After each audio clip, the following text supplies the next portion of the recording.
말씀 위에 은혜가 넘치게 되기를 간절히 소원합니다. 미국의 남북 전쟁이 있었다는 것은 아마 모르는 사람이 없을 겁니다. 이 남북 전쟁을 통해서 노예 해방이 이루어졌는데요. 노예 해방에 헌신했던 유명한 두 사람이 있습니다. 한 사람은 그 당시에 대통령이었던 아브라함 링컨이었고, 다른 한 사람은 톰 아저씨의 오두막이라고 하는 소설을 썼던 해리엇 비처 스토어 분이라고 하는 사람입니다. 어느 날 두 사람이 우연찮게 만나게 되었는데 바라만 보아도 두 사람이 서로 감동을 느낍니다. 스토어 부인이 아브라함 링컨에게 이렇게 말했다고 합니다. 그렇게 힘있게 감동적으로 스토어 부인을 보고 나서 아브라함이 링컨에게 말한 겁니다. 그렇게 힘있게 감동적으로 작품을 쓴 당신은 아주 특별히 강한 여인인 줄 알았는데 이렇게 가까이 보니 인자한 여인인 것을 발견합니다. 어떻게 이렇게 생기신 분이 그렇게 위대하고 힘있는 글을 썼습니까? 그랬더니 스토어 부인이 이렇게 대답을 했다고 합니다. 저는 하나님이 시키시는 대로 했을 뿐입니다. 이번에는 스토어 부인이 링컨 대통령에게 묻습니다. 저는 아브라함 링컨 대통령이 대단히 엄청난 장군으로 알았는데 오늘 보니까 참으로 인자한 분이라는 것을 알겠습니다. 이렇게 인자한 분이 어떻게 그 어려운 전쟁을 치러낼 수가 있었습니까? 아브라함 링컨이 이렇게 대답을 했다고 합니다. 하나님께서 저를 도구로 사용했을 뿐입니다. 모든 일은 하나님께서 하신 일입니다. 저는 그저 그분의 손에 붙들려 쓰였을 뿐입니다. 여러분, 이것이 믿음입니다. 믿음은 너무 요란하거나 시끄럽거나 사람들을 깜짝 놀라게 하는 충격적인 일들이 아닙니다. 물이 흘러가듯이 자연스럽게 하나님을 의지하는 마음이 점점점 커지고 자신을 하나님 앞에서 겸손해지게 되는 것이 진정한 믿음입니다. 오늘 본문에 보니까 인류 역사상 가장 큰 기쁨의 소식이 되는 예수님이 이 세상에 오신 일에 관해서 기록하고 있습니다. 이때 쓰임받았던 마리아라고 하는 한 여인의 이야기가 자세하게 기록되고 있습니다. 저는 오늘 세례를 받은 엠마도 하나님 앞에 믿음으로 아름답게 잘 자라나서 하나님 나라 위에 쓰임받게 되어지기를 간절히 소원합니다. 자, 오늘 본문을 통해서 마리아라고 하는 여인이 어떻게 하나님 앞에 쓰임을 받을 수 있었는가를 함께 살펴보면서 말씀의 은혜를 나누고자 합니다. 26절에서 30절입니다. 다시 봅니다. 여섯째 달에 천사 가브리엘이 하나님의 보내심을 받아 갈릴리 나사렛이라고 하는 동네에 가서 다윗의 자손 요셉이라는 사람과 약혼한 처녀에게 이르니 그 처녀의 이름은 마리아라. 그에게 들어가 이르되 은혜를 받은 자여. 여러분 단어를 잘 보시기 바랍니다. 굉장히 중요한 단어입니다. 은혜를 받은 자여 평안할지어다. 주께서 너와 함께 하시도다 하니 처녀가 그 말을 듣고 놀라 이런 인사가 어찌함인가 생각하며 천사가 이르되 마리아여 무서워하지 말라. 네가 하나님께 뭘 입었다고요? 은혜를 입었느니라. 은혜라고 하는 단어가 두 번이나 나오고 있습니다. 여러분, 크리스마스라고 하는 것은 예수님이 탄생한 것을 기념하는 날입니다. 한 아기가 세상에 태어난 겁니다. 그런데 태어나기 이전에 예수님의 탄생에 대한 원래의 의미는 오심이 먼저 있었습니다. 오시고 태어나신 겁니다. 그런 다음에 오심과 말씀이 육신이 되시고 나서 우리 가운데 거하심, 이것이 성탄절의 요약된 내용입니다.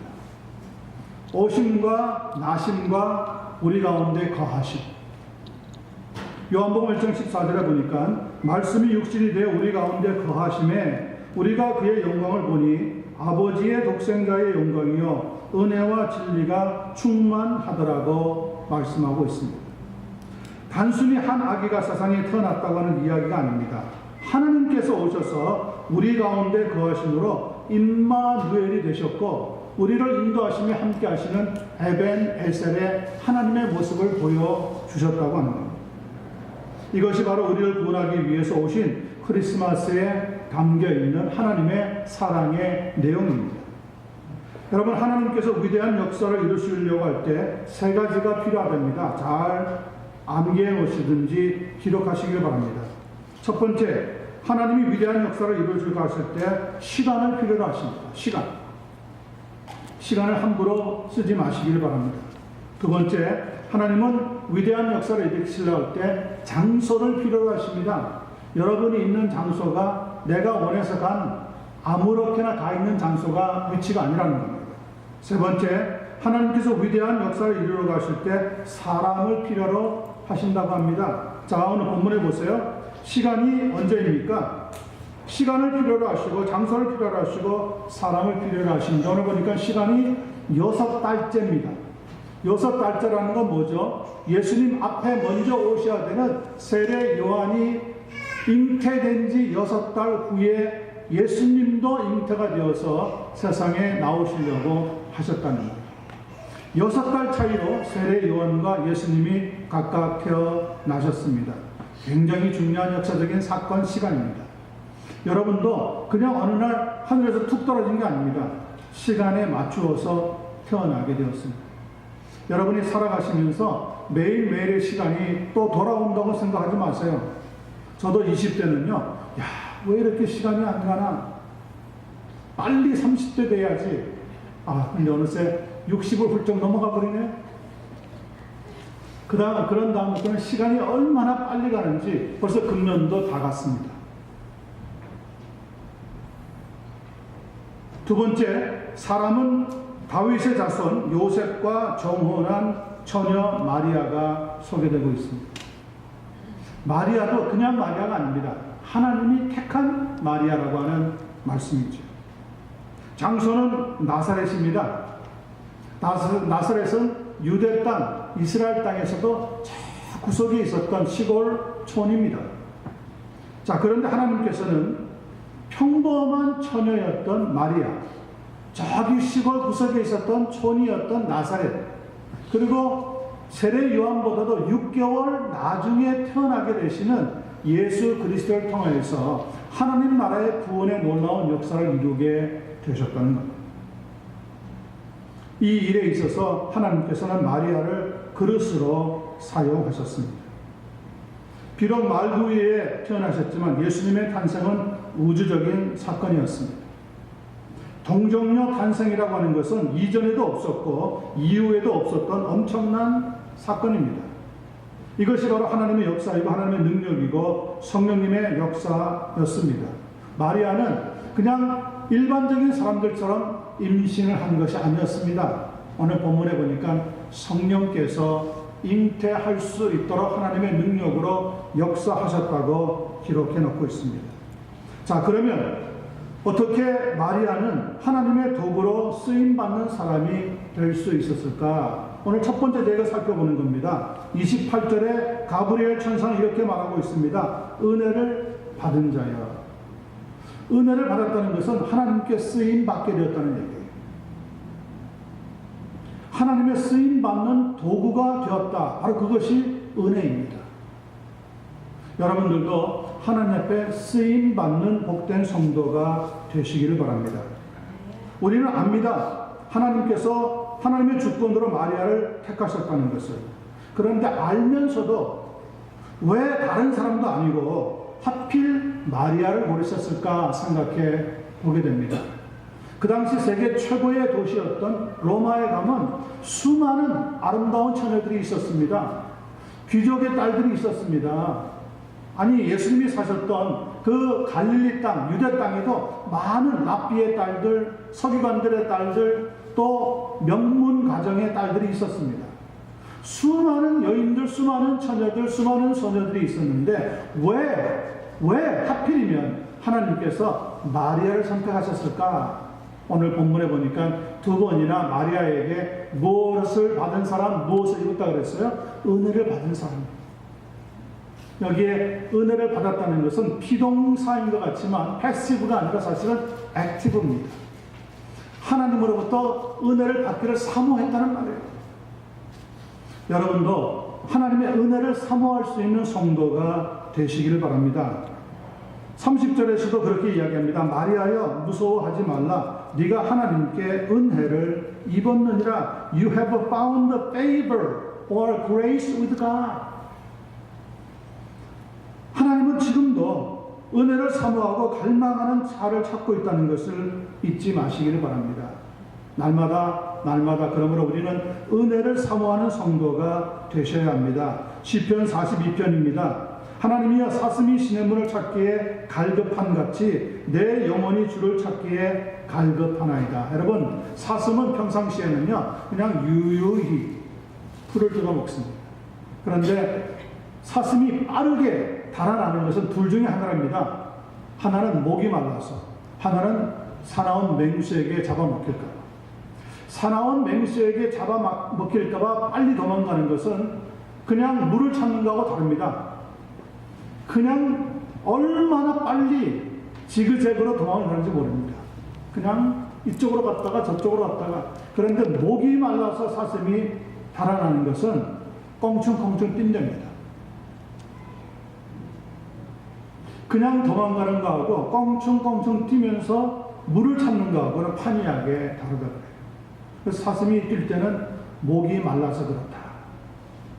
알렉산더 대왕이 유럽을 제패하고 동양으로 발길을 돌려가지고 인도까지 점령했을 때, 여러분 그 전쟁의 와중에 배가 고파서 죽은 병사들보다 목이 말라서 죽은 병사가 더 많았답니다. 목이 마르다. 이것은 엄청난 사모함이, 갈급함이 들어 있다고 하는 사건이에요. 마리아는 하나님의 은혜를 갈급하게 사모했어요. 그랬더니 가브리엘 천사를 통해서 하나님께서 말씀해 주시는 것입니다. 마리아야, 은혜를 받은 자야, 네가 하나님께 은혜를 입었도다. 여러분, 크리스마스라고 하는 것은 하나님의 은혜를 사모하는 계절입니다. 물론 다른 때도 하나님의 은혜를 사모하지만 예수님이 오셨다고 하는 이번 달만큼 하나님의 은혜를 갈망하고 갈급해하면서 사모할 수 있는 귀한 시간도 그리 없습니다. 한 해가 얼마 남지 않았습니다. 많은 사람들은 어디에 갈급합니까? 파티에 갈급합니다. 가서 그 파티장에서 마시는 술을 갈망합니다. 그리고 고주망태가 되어가지고 다음날 눈을 뜨고 나면 몸이 여기저기 쑤시고 아픈 거죠. 그것은 사모가 아닙니다. 그렇게 하는 가짜적인 사모는 몸을 축냅니다. 여러분, 하나님을 사모하는 여러분과 제가 되기를 바랍니다. 예수님을 갈망하는 여러분과 제가 되기를 바랍니다. 그럴 때 하나님께서 우리에게 그 갈망하는 은혜를 더하여 주시게 될 줄로 믿습니다. 베드로전서 2장 2절과 3절입니다. 그래서 가난한 아이들처럼 순전하고 신령한 젖을 사모하라. 이는 이로 말미암아 너희로 구원에 이르도록 잘하게 하려 함이라. 엠마가 지금 어리기 때문에 이제 4개월 정도밖에 안 됐어요. 지금 얼마나 엄마의 젖을 그리고 마시는 밀크를 찾고 있는지 몰라요. 갈급해하는 거예요. 안 주면 막 짜증을 부릴 겁니다. 밤에도 낮에도 아침에도 엄마 아빠 신경 안 씁니다. 자기 배고픈 대로 소리칩니다. 오늘 그것이 갈망이에요. 갈망. 그것이 사모하는 거예요. 여러분, 수시로 때때로 하나님의 은혜를 사모할 수 있는, 갈망할 수 있는 한 분 한 분 되셔서 마리아처럼 하나님께 은혜를 입었도다 하는 귀한 역사가 있는 삶이 되어지게 되기를 예수님의 이름으로 간절히 축원합니다.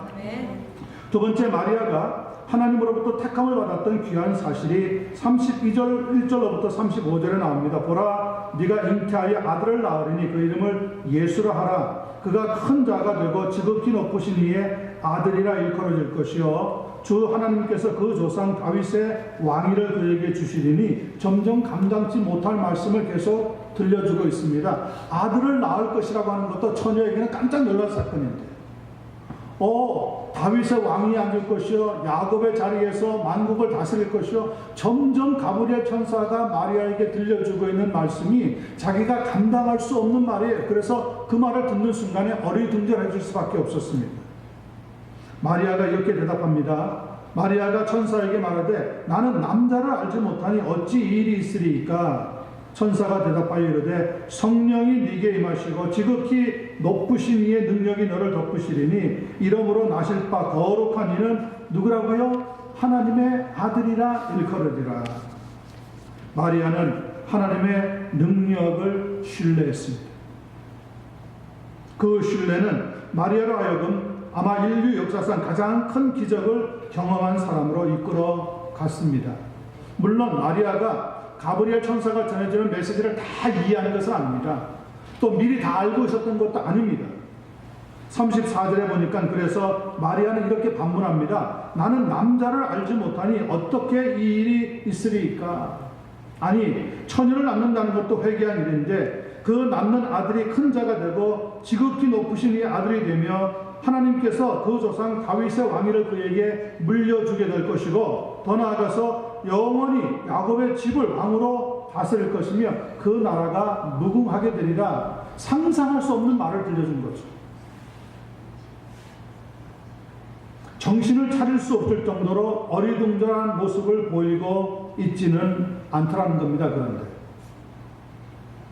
여기서 어찌 내가 남자를 모르는데 내가 어찌 이런 일을 알 수가 있겠습니까? 할 때 여기 어찌는 why가 아닙니다. why라고 하는 것은 모를 때 물어보는 단어입니다. 여기 성경에 보면은 how라고 되어 있습니다. 어떻게 이 일이 진행될 것입니까? 왜 이런 일이 일어나는 겁니까? 아니라 어떻게 이 일이 진행될 것입니까? 영 뜻이 완전히 다릅니다. How will this be since I am a virgin? 내가 처녀인데 어떻게 이런 일이 발생하고 진행될 수가 있겠습니까? 그것을 가르쳐 주십시오. 그런 의미죠. 여러분, 하나님 말씀을 읽다가 잘 모르면 그냥 넘어가지 마시고 하나님 앞에 기도하세요. 하나님, 이 말씀이 어떻게 해석이 되어야 됩니까? 그렇게 하나님 앞에 어떻게라고 하는 질문을 던지면서 믿음생활, 기도생활 하시면 어느새 나도 모르게 성령이 충만해지는 그런 기쁨의 삶으로 인도가 될 것입니다. 저는 저희 교회 성도들 한 분 한 분이 하나님 앞에 어떻게 내가 믿음생활 할 것인가, 어떻게 귀한 열매를 맺을 것인가, 왜 내가 아니라 어떻게 내가 가정을 책임질 것인가, 어떻게 내가 남편을 잘 서포트할 것인가, 어떻게 내가 내 아내를 잘 서포트 하시는가, 어떻게라고 하는 질문을 늘 하면서 믿음 생활을 감당해 나가면 하나님께서 반드시 그 성도를 도와주시게 될 줄로 믿습니다. 네. 마리아가 잠깐 어리둥절하는 동안에 가브리엘 천사는 누구를 예를 들어서 설명하느냐? 그의 친척이었던 엘리자벳을 예를 들어서 설명하고 있습니다. 네가 지금 다 믿어지지 않는가 본데 네 친족 엘리자벳을 알지? 경수가 이미 끊어졌어. 경수가 끊어졌다는 것은 무슨 시간에 맞았다는 거죠? 폐경이 왔다는 거예요. 폐경. 더 이상 여인으로서는 어떤 기능도 발휘할 수 없는 입장이 되었다는 것. 제가 어제 신문에 보니까 어떤 여인이 나이가 지금 40대 중반인데 그런 글을 써놨더라고요. 내게 폐경이 와서 내가 더 이상 여성으로서 기능이 없다는 것이 너무너무 우울하고 슬프더라고요. 아직 결혼도 안 했어요. 근데 벌써 폐경이 왔답니다. 지금은 완전히 시간이 달라져가지고 옛날에 뭐 60대 가지고 폐경이 오고 하는 게 아니라 지금은 40대, 30대에도 오는 사람이 있대요. 결혼 안 하고 싶어서 안 한 건 아닌데 훌쩍 나이를 넘겼는데 아직 결혼은 생각지도 하지 않고 있는데 벌써 폐경이 와버리니까 그 여인이 만났던 충격이라고 하는 것은 어마어마하다는 거예요. 더 이상 아이를 낳을 수 있는 가능성이 0%라는 얘기거든요. 결혼도 안 했는데 아직. 그런데 엘리자베스는 경우는 다르지만 나이가 들었습니다. 경수도 끊어졌습니다. 인간적인 상식으로 아무리 생각해도 아이를 가질 수가 없습니다. 그런데 가브리엘 천사는 이렇게 이야기합니다. 그가 아들을 잉태하였느니라. 그런데 마리아가 그렇게 전해주는 말을 믿었다는 거예요. 하나님을 신뢰했다는 거예요. 여러분, 하나님이 기적을 나타내실 때 둘 중에 하나의 반응을 보인다고 합니다. 하나는 에이 설마. 그런데 우리말에 설마가 뭐 한다고요? 설마가 사람잖아요. 설마가 사람. 하나님의 역사에는 설마를 붙이면 안 돼요. 우리가 뭐라고 얘기해야 됩니까? 하나님 감사합니다. 하나님의 능력을 믿습니다. 하나님의 살아계심을 신뢰합니다. 하나님을 붙잡기를 원합니다. 이것이 진정한 믿음의 태도인 줄로 믿습니다. 성탄절이 들어있는 이 12월 달은 바로 그렇게 하나님 앞에 믿습니다, 의지합니다, 신뢰합니다를 계속해서 고백해야 하는 시간이에요. 그렇게 해도 시간이 사실 모자란단 말이죠. 45절에 보니까 마리아가 믿었다고 하는 말씀의 의미가 이렇게 설명되고 있습니다. 주께서 하신 말씀이 반드시 이루어지리라고 믿은 그 여자에게 복이 있도다. 마리아에게 들려주고 있는 가브리엘 천사가 전해준 하나님의 말씀을 마리아는 하나도 남김없이 그대로 이루어질 것을 신뢰하고 믿었다는 거예요. 여러분, 믿는 사람보다 더 위대한 사람이 없습니다. 오늘날은 신뢰가 사라지고 의심이 판을 치는 시대가 되었지만 그래도 우리는 서로 믿는 성도가 되시기를 바랍니다. 아멘입니까? 아멘. 그런데 요즘 들려오는 말을 들어보면 가까운 부부 사이에도 서로를 믿지 말라고 하는 괴담이 번지고 있답니다. 직장에서 명퇴를 당해서 일찍 손을 놓은 가장의 이야기입니다. 남편이 백수가 되었으니까 방콕하고 집을 도무지 집 밖을 나가지 않는다는 거예요. 방콕이 뭔지 알았어요? 태국에 있는 수도가 아니라 방에 콕 처박혀 있다 이거예요. 안 나간다 이거 방콕하고 있다는 거예요. 자, 그런데 아내가 생각할 때 이래서는 안 되겠어 우리 집. 그래서 아내가 나가서 열심히 일을 하는 겁니다. 일하다 보니까 늦게 들어올 수도 있고. 그런데 들어오는 아내를 이 백수인 남편이 하나하나 조사하는 거예요. 의심이 든 거예요. 오늘 왜 이렇게 늦은 거야? 뭐 하다 온 거야? 누굴 만난 거야? 그러다가 옷에서 머리카락이라도 하나 발견되면 이거 누구 거야? 이 여인이 막 힘든 거예요. 그러다가 어느 날 조사 꼼꼼히 조사했는데 머리카락이 하나도 발견이 안 됩니다. 그럼 뭐라 그러는지 아세요? 오늘은 어떤 대머리를 만났구만 그런 거예요. 우리 장로님 또 뜨끔하신 게 아니에요. 그 정도로 지금 의심하는 사회가 되어버렸다는 거예요. 그런데 오늘 본문에 나오는 마리아는 하나님이 직접 말씀하신 것도 아니고 대변자인 천사를 통하여서 하나님의 말씀을 듣는데 그 말씀을 그대로 이루어질 것을 믿었다는 거예요. 그러니 하나님이 얼마나 귀하게 보겠느냐는 거예요.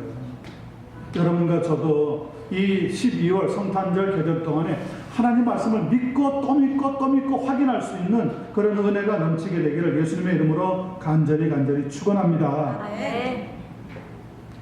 36절 38절입니다. 마리아가 하나님 앞에 택함을 받고 쓰일 수 있었던 아주 중요한 말씀이 이렇게 기록되고 있습니다. 보라, 내 친족 엘리사벳도 늙어서 아들을 배웠느니라. 본래 임신하지 못한다고 알려진 이가 이미 6달이 되었나니 대저 하나님의 모든 말씀은 능하지 못하심이 없느니라. 마리아가 뭐라고 고백하는지 들어보세요. 마리아가 이르되 주의 여정이오니 말씀대로 내게 이루어지어다 하매 천사가 떠나가니라. 마리아가 어떻게 했다고요? 마리아가 하나님의 말씀을 전폭적으로 순종했다는 거예요. 저는 이 말씀이 얼마나 좋은지 몰라요. 내게 그대로 하나님의 말씀이 이루어지기를 원합니다. 말씀의 능력을 고백하면서 동시에 말씀의 순종까지도 고백을 하고 있습니다. 그런데 이 순종은 대가를 요구하는 순종이었습니다. 그렇게 되기를 원합니다. 내게 하나님의 약속의 말씀이 이루어지기를 원합니다. 순종했던 결과 마리아가 어떻게 되었습니까? 첫 번째, 자기가 약혼했던 결혼 대상인 요셉으로부터 의심을 받았습니다. 그렇지 않겠어요? 결혼하기로 약속을 해놨는데 그 약혼녀가 벌써 잉태를 해버렸답니다. 자기하고는 아무런 상관이 없는데 그러면 당연히 의심이 들겠죠. 그런데 요셉이 참 위대한 사람은 위대한 사람이에요. 뭐라고 했습니까? 마태복음 1장에 보면 그 사실을 다 알고 가만히 끊으려고 했답니다. 가만히 끊으려고 했다는 것은 마리아에게 무슨 죄를 물어서 파혼을 하든지 모든 동네 사람들이 알도록 창피를 주려고 하는 것이 아니라 집으로 돌아갈 수 있도록 모든 관계를 정리해 주었다. 자, 의심을 먼저 받았습니다. 두 번째는 동네 사람으로부터 손가락질을 받았습니다. 아니, 처녀가 어떻게 아이를 가져? 어떻게 된 거야? 요셉의 양의 아래 그 임신한 아이를 낳기 위해서 나사렛으로 베들레헴으로 내려갔습니다. 베들레헴에 내려갔더니 이번에는 헤롯 왕이 남자아이들 2살 밑으로 된 남자아이는 다 죽이라고 명을 내렸습니다. 살벌한 죽음의 시간을 맞이했습니다. 내게 이루어지기를 원하나이다. 순종한 그 결과 자기도 죽을 뻔했고 낳게 되는 아이도 죽게 되는 지경에 도착했어요. 그리고 나서 모든 사람을 다 죽이는 걸 보면서 깜짝 놀라서 요셉과 마리아가 어디로 도망을 쳤습니까? 애굽으로 도망을 갔습니다. 문화도 달라, 지형도 달라, 음식도 달라, 다 다른 곳에 피신할 수밖에 없었어요. 헤롯이 죽었다고 하는 소식을 들었습니다. 고향인 베들레헴으로 돌아오려고 오는데 아직도 아이를 수소문하고 찾고 있다고 하는 소식에 겁을 먹고 어디로 도망갔습니까? 아예 많은 사람들이 찾지도 못할 저 시골 깡촌 나사렛으로, 그래서 숨어 들어갑니다. 거기에서 끝났으면 좋습니다. 남편 요셉이 좀 일찍 다른 사람보다 세상을 떠났습니다. 이제 어머니가 자녀들을 데리고 살림을, 가정을 꾸려나가는 일로 맡았습니다. 거기까지도 그래도 괜찮습니다. 아들이 33살이나 되었는데 어느 날 소식을 들으니까 십자가에서 죽는답니다. 생때 같은 아들이 십자가에서 죽는답니다. 그 밑에 찾아가서 죽는 아들의 모습을 보면서 성경에는 확실하게 기록되어 있지 않지만 제가 진짜로 느끼기에, 생각하기는 아마 서럽게 꺼이 울었을 겁니다. 그렇지 않겠어요? 아프다가 세상을 떠나도 슬픔이 밀려오는데 지금 아무런 죄도 없는 33살이나 된 건강한 청년이 자기 눈앞에서 자기 아들이 죽는데, 여러분, 울지 않고 가슴이 무너지지 않을 엄마가 어디에 있겠습니까? 그 모든 일이 어떻게 한 결과죠? 내게 이루어지기를 원하나이다. 딱 순종 한 번 했더니 이 돌아가는 일들이 점점 어려운 일에 들어갔습니다. 그리고 예수님이 무덤에 갇힌 것까지 보고 마리아의 모습은 더 이상 나타나지 않습니다. 아마 엄청난 충격과 슬픔 속에 잠겨 있었던 것 같습니다. 그런데 하나님의 역사는 항상 무엇이라고요? 반전입니다. 반전. 그렇게 끝날 줄 알았던 예수님의 삶이 3일 만에 어떻게 했다는 겁니까? 죽음을 이기고 부활하셨다는 거예요. 아멘이죠? 아멘. 이 부활에 우리의 소망이 있는 거예요. 부활이 없었다면 마리아의 순종은 정말 헛된 것이 될 뻔했어요. 부활이 없었다면 여러분과 제가 믿고 있는 이 믿음도 아무런 짝이, 쓸모없는 짝이 되고 말았을 겁니다. 그래서 오늘 여러분과 제게 부탁하고 있는 것이 무엇입니까? 어떤 경우를 만나더라도 하나님의 말씀에 순종하는 여러분과 제가 되자고 하는 겁니다. 마리아는 말씀대로 이루어지니이다 라고 고백을 했습니다. 얼마나 귀중한 말인지 알 수가 없습니다. 찬송가 549장을 보면 지금은 이미 천국에 가 계신 우리 고 김찬현 권사님이 참 좋아했던 찬양인데, 내 주여 뜻대로 행하시옵소서, 온 몸과 영혼을 다 주께 드리니, 그런 찬양이에요. 참 그 찬송을 부를 때마다 저는 권사님의 생각이 나고, 우리 주님께서 하나님의 뜻에 순종하고 마리아가 내게 이루어지기를 원하나이다 순종했던 말씀이 기억이 납니다. 저도 그 찬송을 그래서 상당히 좋아합니다. 여러분, 내 주여 뜻대로 행하시옵소서, 내게 하나님의 뜻이 이루어지기를 원합니다. 이렇게 믿음으로 받아들이고 고백하고 순종했던 마리아에게 하나님의 택하심이 있었고, 메시아의 다시 세상에 오심의 역사가 있었고, 그 메시아이신 예수 그리스도를 통하여서 우리에게 구원의 완성이 이루어지는 놀라운 역사로 이어지게 되었다는 거죠. 여러분, 순종은 지금 당장의 열매를 볼 수 없습니다. 순종은 마지막에 어떤 열매를 맺는지 우리에게 가르쳐 줍니다. 그 열매를 맺을 때까지 어려움이 있을 수 있습니다. 과일나무의 열매가 맺을 때 그냥 저절로 맺지 않습니다. 따가운 태양에, 불어오는 바람에, 때로는 차가운 빗 속에. 그러나 나중에 그 열매가 익었을 때 정말 얼마나 맛이 있고 아름답고 우리에게 유익을 주는지 알 수가 없습니다. 좋겠습니다. 히브리서 5장 8절입니다. 예수님의 생애를 묘사하면서 그가 아들이시라도 받으신 고난으로 순종함을 배우셨다고 했습니다. 여러분, 반항이나 비판은 배울 필요가 없습니다. 저절로 됩니다. 왜요? 우리의 본질이기 때문에. 욕하는 거요? 아이들 보세요. 가만히 내버려둬도 욕합니다. 스스로 배워버립니다. 그러나 순종은 훈련을 통해서 교육이 되죠. 그래서 순종이 어렵습니다. 훈련을 해야지만 되기 때문에 그렇습니다. 여러분과 저는 하나님의 말씀에 순종하셨던 우리 주님을 본받아서 항상 그리고 매일매일 말씀에 순종할 수 있는 귀한 종들이 되시기를 예수님의 이름으로 간절히 축원합니다. 축원합니다. 기도하겠습니다. 하나님